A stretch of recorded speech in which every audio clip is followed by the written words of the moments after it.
Hey, what's up, everybody? BDL44 coming at you another video. All right, so the Lakers got a much needed win in Oklahoma. 123-119 was the score, and the Lakers got the win. 123-119. If you couldn't hear me, that plane flew over right in time to ruin the score number. But this game, honestly, this is one of those games where I wish I could have looked at this game through the lens that was unbiased, so I could truly behold what seemed to me like a fishy officiated game. Fishy. Nothing over like over the top. Nothing that would make you say, "Oh my God, that play stood out. Boy, the officials ruined the game." Nothing like that. But just this was yet another one of those games where, as a Laker fan, I felt I was getting screwed by the officials, and then I look at the numbers and realize that the officials were giving me more calls than the Thunder. I listened to the Thunder guys, their announcers were saying. They were talking about the officiating and how they hated the fact that their guys were driving at the rim and weren't getting any calls. And I just felt like my guys were driving at the rim and weren't getting any calls a lot of the time. There was one play that made this game look really strange to me.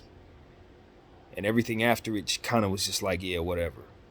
And it was a play where Jared Vanderbilt had a fast break.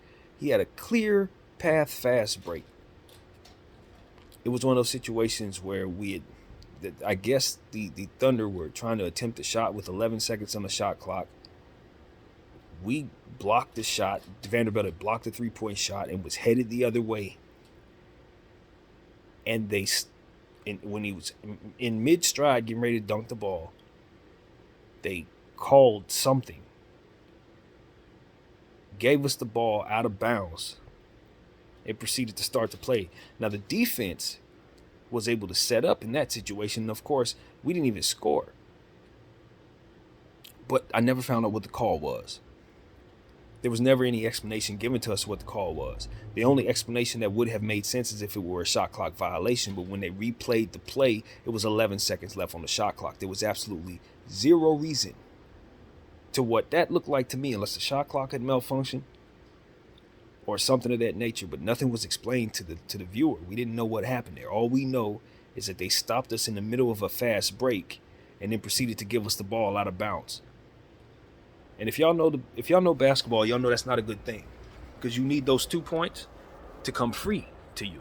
And if they're going to reset the ball, then it should have been a shot clock violation. It's the only thing that should have stopped the ball in that situation. Otherwise, that was an inadvertent whistle. And it wasn't considered an inadvertent whistle. It was nothing called. And the announcers, I was listening to our announcers, and they just shrugged it off. I don't want to shrug that off. I want to know what the hell that was. Honestly. And I'm telling you, as BDL44, I'm not sure what I saw there. I don't know how to explain that, and I'm not one of those brains that just looks at stuff like that and just says, well, let's just keep playing. No. What the hell was that? What was that? And it was around the 7-minute mark of the third quarter. I want to know what the hell that was. Straight up.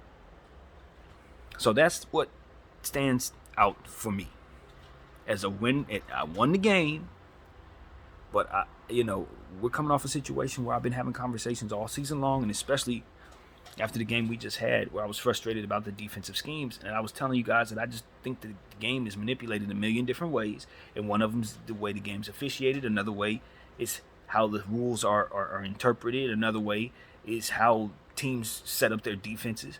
And it's a lot of different things that work in unison that ultimately can set up scores and allow certain things to take place and allow the ebbs and flows of games to go a certain way, allow the pace to even be played in a certain way. And this, I didn't have any explanation for.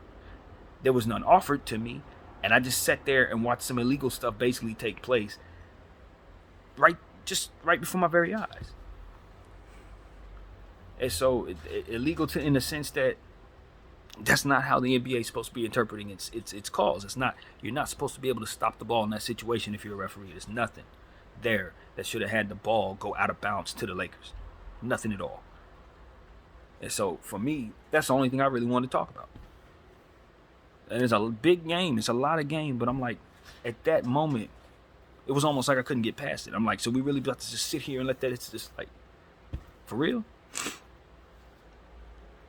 So that's one of those type of situations where, like, for me, I'm like, all right, man, I'm glad we won, but this was very obviously one of those games where you just got to pretend you didn't see a bunch of bull crap. That's what that was.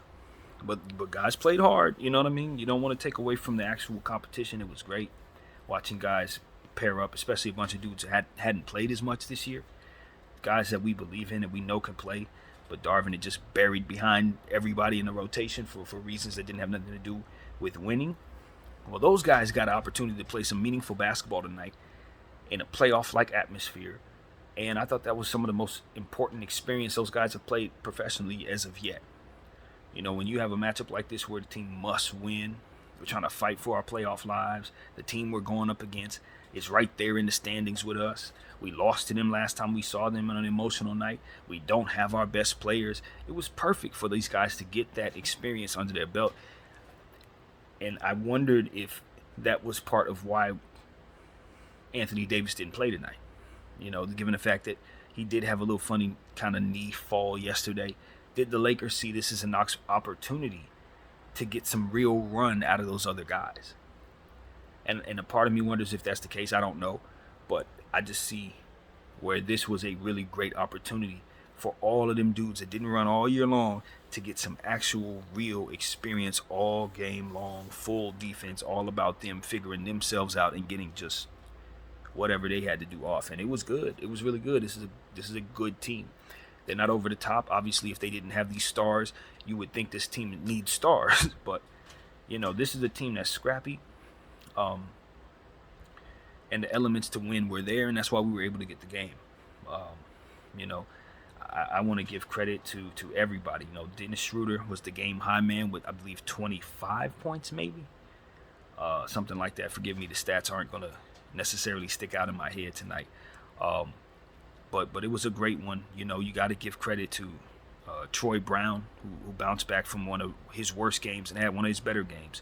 I thought he really did most of his damage in the first half, but it was good damage just the same, with 19 points, a couple threes. You know, you want to give Lonnie Walker credit as well. I believe he walked away with 19 points, if I'm not mistaken, as well, with 3 threes. Mo Bamba, I think he had 17 and 7 rebounds, a block or 2, also a couple threes. So you know you really saw the help that these guys that you hadn't played all season really provided you. Wenyen Gabriel, Mo Bamba, and Rui Hachimura made up of all of our offensive rebounds tonight. You know, 2 out of those 3 guys have been buried in the bench, and those are the guys who gave you all your second chance points. So it's like these are the type of things that we need to acknowledge. You know, you need to acknowledge that the rotations are so much better when you remove certain things. And forced Darvin to play certain players. He was forced to play Bamba tonight. And so you had those offensive rebounds and those extra block shots and that length and that rim protection that you needed. Did he play his best game? No, I thought Bamba did not play his best game. I thought Bamba was good in shooting the ball. I thought he had some good moments defensively, but I also thought he played kind of soft in certain instances. I thought he was also somebody who was kind of victim of some fouls that I was unhappy with. You know what I mean? He just kind of drew fouls that I didn't think he really fouled at all. Verticality tonight was just disrespected completely on both sides. I thought verticality could have been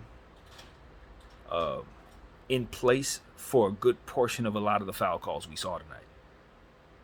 And that was something that I thought that just needs to be understood. Like, what were these 3 refs looking at in regards to specifically verticality?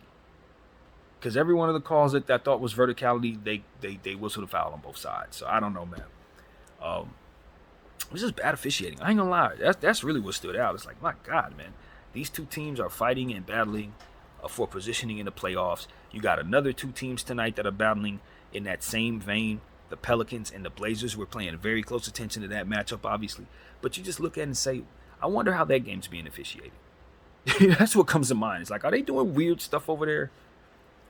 Are they going to stop a fast break for no reason over there? I just want to know. You're blaming an inadvertent whistle or something. Yeah, right, buddy. Anyway, man, I want to give credit to J-Dub. We finally know 8. His name, Jalen Williams. There are 2 Jalen Williams. One of them wears number 6. The other wears number 8. J. Will is the power forward. J-Dub It's the small forward point guardish combo guy with all kinds of Magic Johnson like intangibles. And dude was phenomenal. Him and Giddy really gave us a lot of trouble tonight. They just used their bodies so very well as they drive at the basket. They were just bumping off people and getting layups left and right. I just was really impressed with both of those guys. Another person that popped off the screen for the opponent was Aaron Wiggins. Homie was just making all kinds of up and under layups. It was a lot of that going on too tonight. Austin Reeves had a couple fantastic up and under layups. It was really good for the Dipsy Dude fans out there who love that type of up and under layup. You saw at least 3 or 4 of those that were just phenomenally executed. And a couple of them were by Aaron Wiggins. I thought that Lou Dort played some good defense, even though his inefficiency issues played right into our favor. 1 out of 7 from behind the arc, if I'm not mistaken. And, that was the story behind the arc. The Lakers shot the ball very well. You saw some things tonight that tell us just how far away from the old team we are. They doubled our points in the paint. I think we had 36 points in the paint. They had 60. We won the game. You would have never, ever saw no game like that before the trade. It wasn't even possible. Never going to happen. You saw the Lakers only get 3 fast break points and win the game. Never was going to happen with a Russell Westbrook-led basketball team with LeBron James on the floor. You aren't going to have deficiencies in the fast break. But with this unit, we don't get in fast break at all. So, you just see like certain tendencies that this team has that is unique to itself. If you don't have Bron and AD and D'Angelo, you know what I mean? So I thought this team was pretty good. Malik Beasley did not shoot the ball very well, but I thought that this did not stand out in a way, I guess, throughout the course of how he was taking the shots and throughout the course of how the game was going. It didn't feel like he was shooting as poorly as he actually did. He was 4 of 13. I don't remember how bad it was from behind the arc, but it wasn't a lot better than that. Most of his shots were from behind the arc. But it felt like he made the ones we needed him to make. He made some really good passes to help others, some really flashy passes that stood out. And so it was like he played big, you know what I mean? But the shots selection, you will clearly see that he shot very poorly. So I don't know. That was a very strange game for Malik Beasley, if you ask me, because the eye test didn't tell me he was shooting poorly at all. Maybe I just wasn't paying attention. I don't know, but it didn't look like he was doing that bad. But the stats tell you he was horrible. So just take it for what it's worth. Austin Reeves, I don't think he's missed more than 3 shots in the last 3 games. And I know that's going to sound strange to people, but if you look at the stats, that's exactly what it is. He's just not missing. He didn't miss a shot tonight. The only thing he missed was a free throw. He was 7 out of 8 from the free throw line. In the last game, he had missed 3 shots. And in the previous game before that, he was 6 of 6. So what I'm telling you is he ain't missed but 3 shots in the last 3 games. And he also missed a free throw tonight, so I guess you could make that a 4th shot. But, that's literally it. The homie ain't missing nothing at all. 3-point shots. He even made a 3-point shot that didn't count tonight. You know what I'm saying? So that's the type of hot hand that Austin Reeves has returned to us with. And I couldn't be more pleased. I don't remember exactly how many points he walked away with, but he was phenomenally impactful off of our bench and sealed the game. As I always tell you guys, I love using Austin Reeves because I know he's going to seal plays off. He's going to do what he needs to do to let the officials know that contact has been found and that they need to blow the whistle. And that's what we saw down the stretch of the basketball game tonight. You know what I mean? I think he sold his foul very well. I think he found himself in a situation where he had nowhere to go, and the contact was there. He sold it like he's supposed to, and we walk out of there with a victory. I don't see a problem with it. I see teams doing that to us every single night. Guys flopping every single night. So there's no reason for us not to take advantage of that. And I thought Austin Reeves did a fantastic job of shutting plays down tonight, especially down the stretch of the game. And they didn't call the one that they should have before that. He had a little collision where he had, I think it was 2 plays before that, he had a collision where 2 or 3 people fell to the ground, and they didn't give him, there was no call. He had a situation where Dennis Schroeder, I thought, was very clearly in a situation where he had tied up for a jump ball.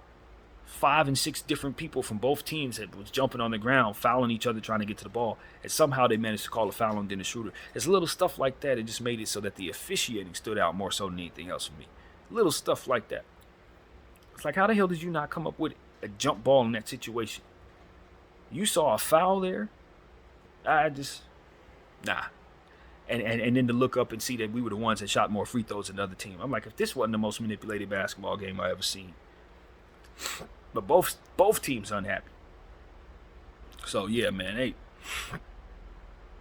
got to give credit to the fact that both teams played hard. I'm a happy fan because my team was ultimately the team that won.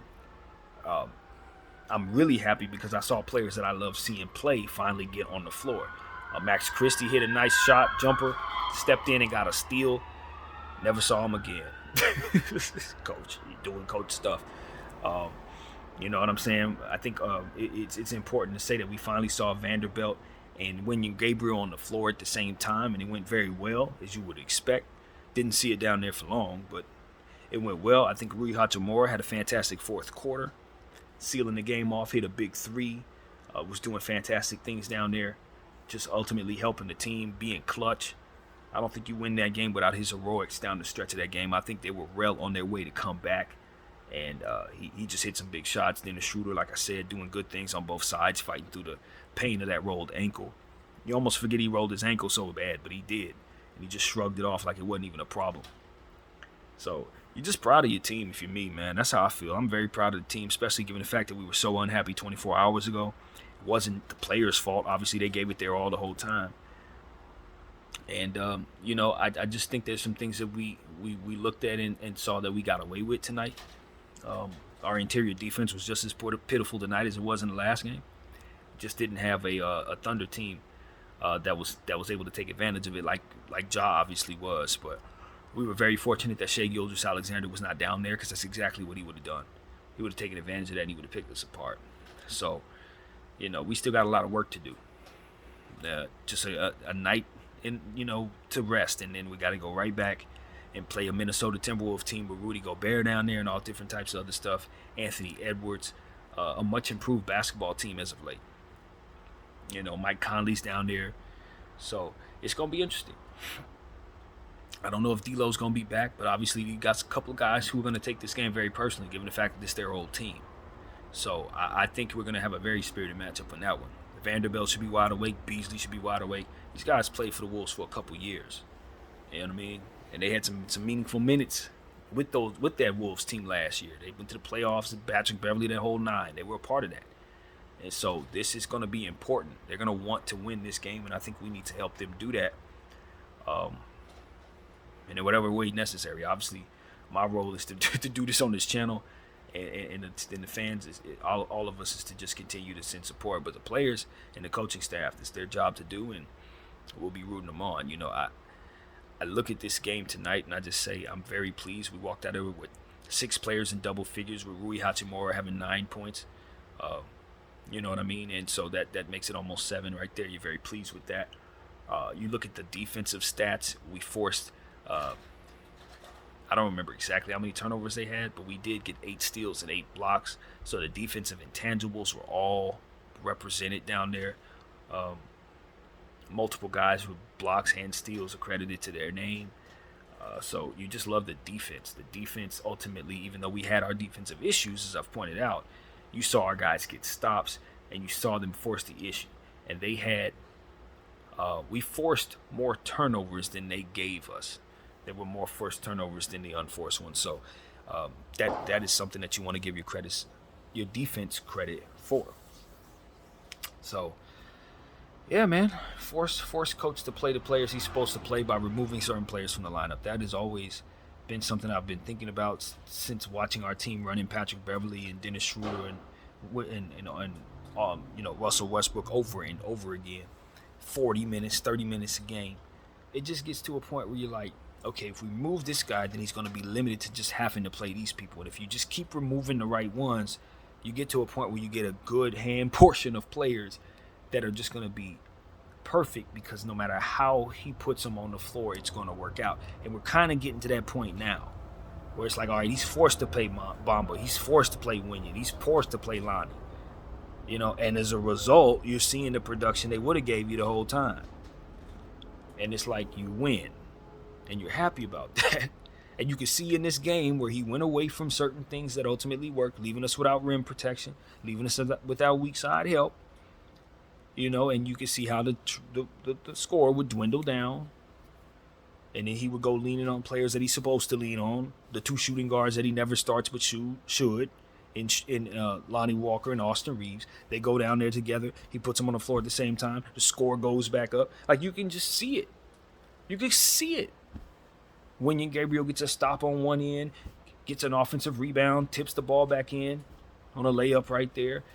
And stuff like that. It's like plays that you just know that you leave on the table when he's sitting these people every night for whatever it is that he's leaning on, and it just doesn't work, obviously.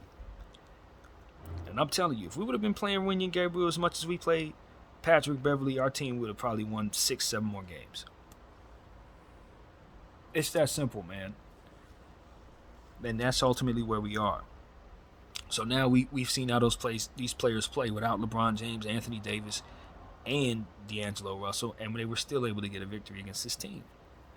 You know what I mean? So as far as I can tell, I like our squad. I still feel great about our squad. I wish our consistency was a bit better, but you can clearly see that we didn't turn the ball over as much as yesterday.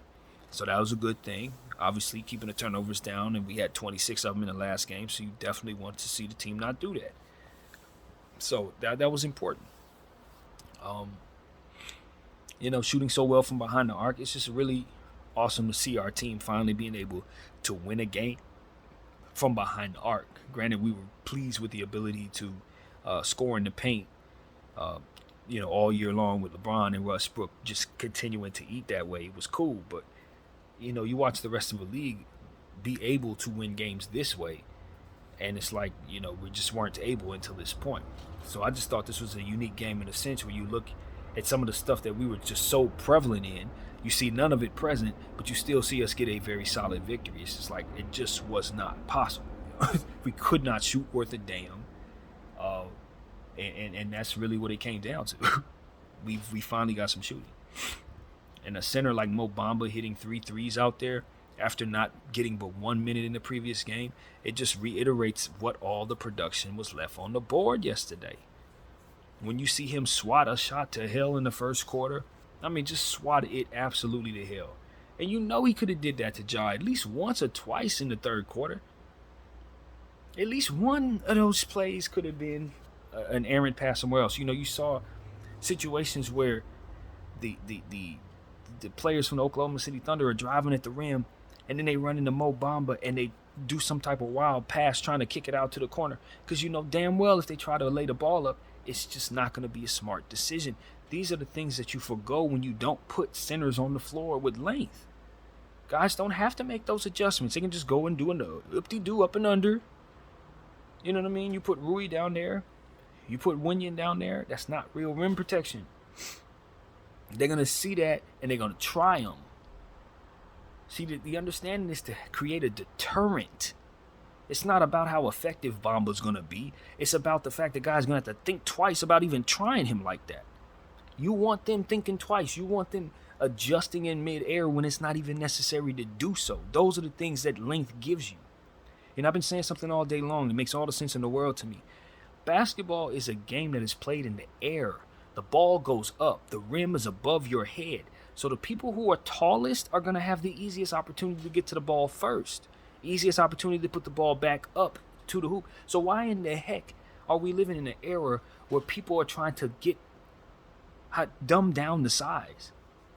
You can't match up that guy. No, you want to match up.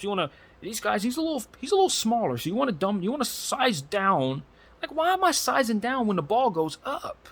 Ball goes up. Taller person gives me advantage. Now, if we were playing a game on the ground and this is soccer, then I don't need dude to be 7 feet tall. But if the ball's going up 9, 10 feet, 11 feet in the air, why the hell would I want someone shorter to help me with a sport like that? And I'm pulling myself further and further away from the basket to shoot less and less percentage shots because they count for an extra point. That is bad math all the way around, and this era has just adapted to it because they've been enamored with good shooters. And I love good shooters, but you're not going to find Steph Curry and Ray Allen every day. You're not. These dudes are going 2 for 11, 3 for 14. It's not, you know what I mean? No. You want your guys to be taller, with good hands, and the ability to get to the ball sooner. And what does sooner mean? That means they're in a higher space. They're taller. They're able to get to it sooner because the game is played in the air, man. So I'm so damn sick of this small ball era where we're sitting up here saying to a guy like Mo Bamba, no, we don't want to put you on the floor because there's a shorter guy out there and we need to be able to match up with him, so therefore we need to be shorter too. That makes absolutely no sense when the game is played in the air. So that needs to be understood, man. I'm tired of the philosophy of this era right now. The big man gives you the easiest opportunity to win because he's going to have the ball quicker than any of these short people around him. Ball goes up. So that is the gist of what I have to say. I'm tired, so very tired of small ball. Let's shoot all day and let's just park it from behind the arc and watch everybody shoot. You know what I mean? And this whole idea that you can't play people who are 7'5" with 8-foot wingspan because they can't guard the perimeter. Who else is going to be able to guard a 3-point shot but someone that tall? That's another thing. They say perimeter defense. You can't put tall people on the floor because they can't get out to the perimeter. They're the ones that's going to be able to do it better than anyone else. It's not about how fast you get out there if you're going to foul the dude when you run at him. You want to be able to get to the highest point to alter the shot. So you want Bamba on the floor. Did anybody see how Bamba closed out to Isaiah Joe tonight? The very thing they say they don't want him doing because he can't seem to get out there. Isaiah Joe ran off of that 3-point line quicker than anybody else would have ran him off the line. Why? Because he saw a 7-footer with 8-foot wingspan with his arms stretched out jumping at him. He wasn't about to shoot his 3 over that guy. He was going to take a couple dribbles in and shoot a jumper. And that's exactly what you want to do in regards to perimeter defense. You want to run these guys off the 3-point arc. Why is it that I think a smaller guy is going to be able to do that better than a bigger guy? Because he gets out there quicker? Wrong. He's going to foul him. That's all that ends up happening. You want a guy to go straight up with the highest level wingspan possible. That's what we're finding out. Did you see Vanderbilt block the 3 tonight? Has anybody ever watched Jones over there in New Orleans? Highest point, friends. Ball goes up. So can we finally, for the love of everything basketball, do away with this small ball nontra bullcrap? Because I'm 38 years old. I remember when everybody fell in love with small ball. Stephon Marbury, Steve Nash, you know, the rise of Chris Paul and Steve, and, you know, all these different guys. I remember when they started coming around. I remember when the Milwaukee Bucks decided they wanted to put Sam Cassell and Gary Payton together. You understand what I'm saying? I remember small ball, yo. I remember when the Knicks did it. It was trash then. It's trash now, yo. Ball goes up. So that's what I want to say, man. We saw Mo Bamba helped us tonight. He was blocking shots, getting threes, getting rebounds. You know what I mean? That's dope. That's what you want. Getting the 3-point shooters off of that 3-point line. Running out there and making them alter what they're doing. That's all it's ever going to be about, man. So let's reel it in and see how size helped us tonight. See how Wenyen Gabriel and Mo Bamba helped you tonight. You know what I'm saying? Because it's important. And Lonnie Walker, his scoring, play him. We're better when we play these guys. He's one of our best scorers, man. Play him. Dennis Schroeder was good tonight. You got to give him his credit on both sides of the floor. Getting to the line. Lonnie Walker getting to the line. It's really like what I saw from my team driving at the basket. And that's just what I need to continue to see. As long as Braun is out, we're going to need Dennis Schroeder and Lonnie Walker driving at the rim. Obviously, no Russell Westbrook. That's where we're going to get that pressure. Because if we don't try to put forth that pressure, then we're going to find ourselves getting less and less done in the paint while those guys are out. And while we were able to get away with that against a nice little Thunder team, we're going to need to get points in the paint against other teams. We already know against Minnesota and Rudy, it's going to be a very tough night. We already know that. We're going to have to shoot the ball as well as we did tonight to have success, and we're going to have to find a way to guard better than we've done in order to stop Anthony Edwards. So we got a tall task ahead, man. I do not think that's going to be a poo-poo easy victory by any stretch of the imagination. It's a playoff atmosphere. Minnesota is after it just like everybody else is, but the difference is they really need to win just like we do. They mortgage their future. They don't have any games to lose. So just grit your teeth, everybody, because there's not going to be any games that don't have the same intensity going forward. In fact, this is probably the easiest game we got until we see the Rockets again in a couple weeks, because it's going to be tough, man. So this was a good win, man. This was one we must have received. We needed this win. Hopefully the Pelicans and the Blazers can just tear each other apart. Whoever wins that game, it really doesn't matter, because they're right up there with us. All of these teams are swanched together by a matter of like a game and a half, or even a little less than that. So we took care of our business, man. We took care of our business. So as far as the game ball is concerned, man, there's a couple people that could have got that game ball. You can look at Austin Reeves' perfect play. You can look at Troy Brown and his stellar first half, and the ability to just put up so much production both sides of the floor. As we said, Dennis Schroeder and how productive he was helping us. Lonnie Walker and his scoring. I really don't know who gives the ball, to be honest with you. I really don't know. But what I can say is it was a fantastic team victory. Vanderbilt didn't give me my 21 boards, but we won, so I'll let it slide. But, all in all, I just wanted to see the team come out here and fight. As undermanned as we were, I knew we had a chance to win, because SGA just wasn't going to be out there, and it's a young team. You know what I mean? They got some guys they'd rather not lean on. And, I think our guys are a bit better, just in general. When you dumb it down to where it is right there, I liked us. So for us to get the victory, it meant a lot, I wanted to see our guys be able to rally around and succeed. Last time we had a game like this, Russell Westbrook was on the team. So even then, it wasn't allowing for these guys to just have the floor to themselves, And so I'm glad the talent wasn't so souped up. I'm glad we didn't have to play like Boston or nothing like that. So, you know what I mean? Our guys could kind of have a little freedom to move around. And, I thought we did all right. We're going to have to figure out a point guard position, though. We saw how shaky stuff got tonight when Schroeder rolled his ankle. If he wouldn't have been able to play in that game, they would come back and play through that. We would have been in some very, very serious trouble with our continuity. Austin Reeves has made some good plays for others, you know what I mean? But I don't know who else was going to be a playmaker down there if Schroeder didn't stay on the floor. So we have got to respect that we are hanging on a thread as it pertains to our ability to make plays for one another. With Braun out, D'Angelo out, we're relying upon two people that are pass first. And they're not really pass first. They just know how to pass. Everybody else, you're not gonna want to rely on them to be no playmakers. Y'all. Nobody else on this team. So we better figure that out. I don't know if we gotta pick up Dario Saric or call up Scottie Pippen, which makes all the sense in the world to me.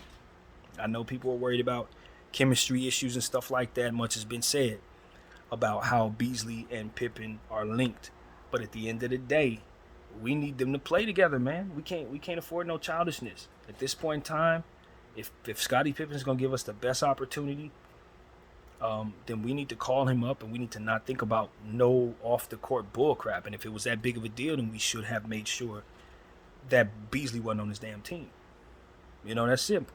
But it ain't that big a deal. I know it ain't that big a deal. And we need to call these guys up and play, man. We need our second point guard. So that's what I gotta say, man. We need to really be honest and say, is that the only thing keeping us from calling that kid up? Because if it is, it ain't a good enough excuse at this point. It just ain't. Rip the Band-Aid off. So that's what I gotta say, man. We need to use all hands on deck. All hands on deck. I like our depth, so it's not like I'm complaining about our roster in any way. But we just need more bodies if we're going to be down this many people, That's all I'm saying. So, good win, Lakers. Good win. You ain't going to hear me complaining. I'm happy. All of our tendencies in regards to not getting points in the paint was scared by the fact that AD and Braun weren't there. I think when AD gets back, we'll make a lot more sense in the paint in regards to our scoring. And I think we can rely upon our three-point shooting to shoot pretty solid. I think we hit, 13 out of 36? 15 out of 36, something like that. Don't quote me on that, but we shot well. So maybe this can be a prelude to us being able to hit shots going forward. And as long as we can continue to find our way to get to the line, like we did tonight, we'll make up the scoring necessary to fend off these injuries. Hopefully, D'Angelo Russell will be back for the Minnesota game. I think if he's able to, he gonna want to play against them. I'll tell you that right now. I know he's gonna want to play against them. So that is the thought, man. That's the thought. I don't really have a whole lot to say. It was the B team out there playing their hearts out, getting me the victory, making me proud as a fan. You know, we I think we won the rebounding total by 1. I think it was 41-42. I thought we won it. I don't remember, but it was obviously that close. You know, field goal shooting could have been better, but like we said, our focus was kind of perimeter oriented, and we were having success. So I just hope that what we saw tonight will allow our coach to feel a lot better about our front court rotation. I really, really like what I saw from Rui Hachimura in the fourth, but I also really, really like our rotation if we play him at the 3 spot, which I don't know if that would affect how he's being used, is what I'm saying to you. But Wenyen and Bamba, you know, they need to be played a lot together. Wenyen and Bamba need to be on the floor a lot together. Vanderbilt could probably hold down the center position the way that we asked Wenyen to. You know, I think that he's probably more equipped to do those things that we're asking Wenyen to do when we ask him to be the only big on the floor. But all in all, I would rather nobody be left without a weak side helper, and not to rely upon Rui Hachimura to do that. He shouldn't be asked to do that. He did have a nice weak side block in the fourth quarter, by the way. But again, that's not his game. And he could very easily do that from the 3 spot, and give us even more rim protection on top of the rim protection I'm asking us to provide ourselves. So that's what I'm saying, man. And some people may say, oh, we're going to be slow of foot. We're not going to have the continuity. Those guys can barely dribble. Let me see it first. That's going to be my attitude in regards to playing those 3 players together. Let me see it first. Let me see Rui, Wenyen, and Bamba on the floor. And if it don't work, then we sit them down. But, you know, we allow so much other crap that doesn't work to be seen so much. Why not try something that's going to give us what I clearly see as an advantage? So that's it, man. Respect size and good things happen. Study tonight's tape and it'll tell you that very thing. When we didn't, the score reflected it. When we did, the score reflected it. So that's really what it is, man. Great win, Lakers. Great win. A much-needed win. We got to keep winning. No matter who's on the floor, next man up. We had that mentality tonight. And so I think if I'm going to give the game ball to anybody, I'm going to give it to the whole team. Just split it up in a million pieces. It wouldn't be the first time I've done that. Give it to the whole squad. I think when we did a good enough job tonight. Darvin Ham's rotations, I can never actually feel good about his rotations so long as he's putting Rui at the 4. It's just going to be a philosophy difference here. I don't like it. I think it messes up our rotations entirely, and it throws us off, and it leaves us without all of the things that we need. So as long as that's going to be his thing, I'm never going to like it. So that's pretty much it. that's where we're at. But anyway, yeah, man, great win, Lakers, great win. Let's look forward to the Timberwolves in a couple days. Hopefully they get some rest. And I thank everybody for rocking with BDF 44. And I'm out.